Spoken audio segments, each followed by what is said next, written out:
Indiana Jones is back for another adventure, and this time he's trying to find a powerful ancient artifact before some Nazis get to it and use its power to.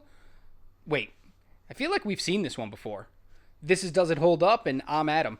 Indiana Jones and the Dial of Destiny, the fifth installment of the Indy franchise, is in theaters, and I've got your quick, spoiler free review right now.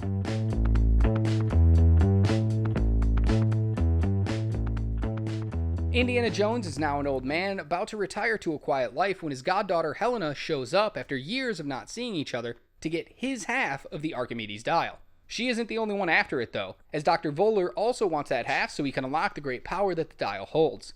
Indy is reluctantly dragged into yet another globe-hopping journey to stop Nazis from becoming powerful enough to change the course of history. It should have been a pretty straightforward story, but takes too many chances and repeats too many beats from the previous and, let's face it, much better movies. For the first time in the franchise, Steven Spielberg is not the one in the director's chair, although he does hold an executive producer credit on the film. James Mangold, the director of Wolverine, Logan, and Ford vs. Ferrari, takes over behind the camera to give a new spin on this beloved character. And although he does a good job, it feels like a poor imitation of everything Spielberg had done before. I like Mangold as a director, and this movie would have been even better if he had put more of his own flair and style into it. We've seen Spielberg's Indiana Jones in 4 previous movies. I was just hoping for something new and different.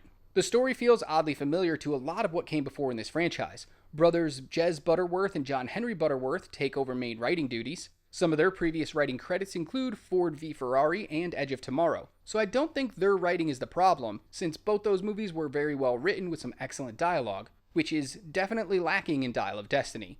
David Koepp is also part of the writing team on this movie, and his list of credits includes War of the Worlds, Sam Raimi's Spider-Man, and Jurassic Park, but most notably Indiana Jones' Last Adventure, Kingdom of the Crystal Skull. Koepp hasn't had a great script since the early 2000s, and a lot of what they tried in Crystal Skull rears its ugly head in Dial of Destiny 2. I'm not saying it was his fault, but I'm also not saying it was his fault. James Mangold also lends a helping hand with the script, and this is definitely a case of too many writers, because the story at times is a jumbled mess, and if you think the idea of aliens was too far in Crystal Skull, the ending of Dial will leave you speechless. Harrison Ford is back to play Indiana Jones and does a good job for most of the movie, and must have believed in the script at least somewhat, since he doesn't tend to take roles he doesn't believe in, but his performance was a mixed bag. There were moments in the movie, especially those where Indy gets to solve puzzles, where Ford is in top form, but there are just as many moments it feels like he couldn't be bothered and didn't even want to leave his trailer. Phoebe Waller-Bridge is new to the series, playing Helena Shaw, Indiana's goddaughter, and although her performance is solid, the character itself is hard to root for or get behind. The writers gave her a weird backstory that doesn't suit the Indiana Jones style, especially for someone they're trying to make an ally. It's almost as if they were unsure what they wanted Helena to be. She's an adventurer like Indy, a thief, a con artist in it just for the money, the comic relief, and the sex appeal, and none of these things really land in a good way, which is disappointing on every level. There's another person joining the adventure, Teddy, played by Ethan Isidore, who adds absolutely nothing to this adventure, and the movie may have been better if he didn't exist in the story. Isidore does a fine job acting, even if it's a little stiff, but the character is a waste of screen time that's completely unnecessary. Mads Mikkelsen as Dr. Voller is fantastic as always. You know, I've never really seen a bad performance in any movie from him. Boyd Holbrook plays Clobber, Voller's second in command, and it's a retread of the same character he played in Logan, which isn't the worst thing since he was excellent in that movie, but I would have liked to see him try something new.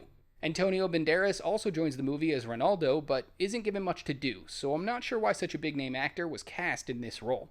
Lastly, this movie cast the delightful and wonderful Toby Jones to play Basil Shaw, Helena's father and a friend of Indy, and then wasted everything the brilliant actor could offer the movie. So it just wasn't the best outing for any of the actors involved in the production. The pacing of the movie felt very much like any other Indiana Jones project, with lots of downtime for character development. Or what would have been character development in any other Indy flick. The ups and downs of puzzle solving was a great nostalgic boost to remind us why Indiana Jones is one of the coolest heroes ever put on screen. Visually, the movie's locations and backdrops were stunning, but it felt like the filmmakers were scared to use the setting to its full extent and instead relied on back alleys and small contained areas. This movie just lacked the heart, cleverness, and humor that any of the first 3 movies had. Being Harrison Ford's last time playing this character, I wish they had put more emotion into the story. Overall, Indiana Jones and the Dial of Destiny is the 4th best movie in a franchise that started off so well and has never been able to recapture the magic. This movie is far and away better than Kingdom of the Crystal Skull, but is a pale imitation of Raiders of the Lost Ark, Temple of Doom, or even The Last Crusade. So Dial of Destiny is getting a B- for the simple fact that nostalgia is strong, and an adventure with Indiana Jones will never be a complete waste of time. Thanks for watching. Don't forget to like this video, share this video, subscribe for more great content, and ring that bell for notifications.